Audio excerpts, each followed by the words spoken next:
ये आकाशवाणी रायपुर है। छत्तीसगढ़ी समाचार बुलेटिन के संग स्मिता शर्मा के जय जोहार। विधानसभा में आज स्कूल शिक्षा मंत्री डॉक्टर प्रेमसाय सिंह टेकाम ह कक्षा 9वीं ले 12वीं तक के प्राइवेट स्कूल मन में फीस निर्धारण बर फीस नियामक आयोग बनाए जाए के घोषणा करेन। ओमन किहिन की शिक्षा के अधिकार कानून आरटीई में पहले सिर्फ कक्षा 8वीं तक फीस निर्धारित करे जाए के प्रावधान रहिस। फिर राज्य सरकार ह प्राइवेट स्कूल में फीस के बढ़ोतरी के शिकायत ला देखत 12वीं तक के फीस निर्धारण बर आयोग बनाए के फैसला ले हवय। राज्य सरकार ह मध्यान्ह भोजन में अंडा दे जाए के मामला में विधानसभा में मानसून सत्र में बयान दिही। ये आश्वासन मुख्यमंत्री भूपेश बघेल ह आज सदन में विपक्ष डहार ले ये मुद्दा ला उठाए जाए के बाद दीन। विपक्ष ह आज फिर स्कूल मन में मध्यान्ह भोजन में अंडा दे जाए के मामला ला उठाई। शून्यकाल में भाजपा सदस्य शिवरतन शर्मा ह किहिन की सरकार के फैसला ले करीब पंथ समेत तमाम वर्ग के लोगन गुस्साए हैं। भाजपा के बृजमोहन अग्रवाल ह आरोप लगाइन कि अंडा वाला मन ला उपकृत करे बर ये योजना शुरू करे जावत है। जनता कांग्रेस छत्तीसगढ़ के धर्मजीत सिंह ह किहिन की सरकार ला लइका मन ला प्रोटीन दे जाए बर अंडा के विकल्प खोजना चाहिए। ओमन किहिन की चना या दूसर गैर विवादित खाद्य पदार्थ ले घलोक प्रोटीन मिल सकत है। धर्मजीत सिंह ह ये पूरा मामला में सरकार डहार ले बयान दे जाए के बात किहिन। एमा मुख्यमंत्री ह किहिन की मानसून सत्र सिराए के पहले ए बारे में सरकार डहार ले सदन में बयान आ जाही। विधानसभा में आज मुख्यमंत्री भूपेश बघेल ह करीबन 4,000 करोड़ रुपया के अनुपूरक बजट पेश करेन। चालू वित्तीय बछर के यह सरकार के पहली अनुपूरक बजट होही। विधानसभा में काली एखर ऊपर चर्चा करे जाही, जेमा सत्ता पक्ष और विपक्ष के सदस्य मन ह भाग लिही। नीति आयोग डहर ले विकास के आने आने मापदंड के आधार में देश के सबले ज्यादा सुधार वाले 5 ठन जिला के मई महीना के डेल्टा रैंकिंग जारी करे जाही। गेहे एमा छत्तीसगढ़ के कोंडागांव ह देश में पहले स्थान में हावय।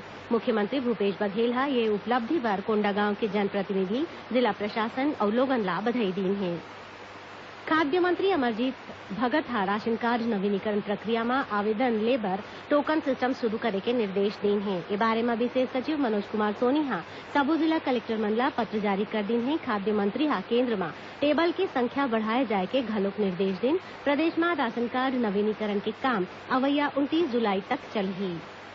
भारतीय अंतरिक्ष अनुसंधान संगठन इसरो ह घोषणा करे है कि चंद्रयान 2 के प्रक्षेपण अब सोमवार 22 जुलाई के मंझनिया 2:43 में करे जाही।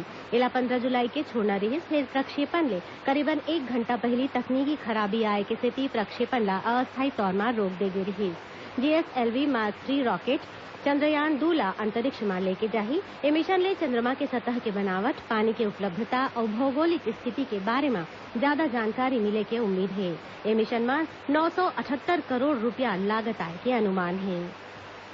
बीजापुर जिला के गंगालूर थाना क्षेत्र के एडसमेटा में होए कथित मुठभेड़ के जांच बर सीबीआई के टीम ह बीजापुर पहुंच गे हवय। 4 जन सदस्य वाले ये टीम ह मौका में पहुंच के पीड़ित मन के बयान दर्ज करही। पुलिस अधीक्षक दिव्यांग पटेल ह बताई कि जिला पुलिस ह सीबीआई टीम ला सुरक्षा देवाही और पूरा मदद घलोक दिही। यही बीच दंतेवाड़ा जिला के फरसपाल रद्दा में सुरक्षा बल ह 5 किलो के आईडी ला बरामद करे है, जिला मौकज में निष्क्रिय कर देगी। आईएएस शिखा राजपूत के खिलाफ राज्य सरकार ह जांच के आदेश दे हवय। 3 ठन अलग अलग बिंदु पर स्वास्थ्य विभाग के विशेष सचिव भुवनेश यादव ह एखर जांच करही। उनकर खिलाफ स्वास्थ्य बीमा, संजीवनी सहायता कोष और आयुष्मान योजना में गड़बड़ी की शिकायत मिले के बाद स्वास्थ्य सचिव निहारिका बारिक ह ये मामला में जांच के आदेश दे रही। ओमन ह 10 दिन के भीतर विशेष सचिव ले जांच रिपोर्ट मांगे हैं। अब थोरकुन समाचार सारमा। छत्तीसगढ़ के पंथी नर्तक दिनेश कुमार जांगड़े ला उस्ताद बिस्मिल्ला खान युवा पुरस्कार बर चुने गे हवय। संगीत नाटक अकादमी डहर ले 40 बछर ले कम उम्र के कलाकार मन ला प्रोत्साहित करे के उद्देश्य ले ये पुरस्कार ला दे जाथे। धमतरी जिला के जेल ले एक जन कैदी के फरार हुए के मामला में 3 जन पुलिसकर्मी मन ला निलंबित कर दे गे हवय। अउ बरसा के अगोरा करत मनखे मन बर खुशखबरी हवय। मौसम विभाग ह अवैया 24 घंटा के दौरान रायपुर, राजनांदगांव, दुर्ग और बिलासपुर जिला में 1-2 जगह में तेज वर्षा के संभावना जताए है। बंगाल के खाड़ी में एक ठन सिस्टम के बने के सेती ऐसे होही। एकरे संग छत्तीसगढ़ी समाचार बुलेटिन यही सिरावत है। जय जोहार।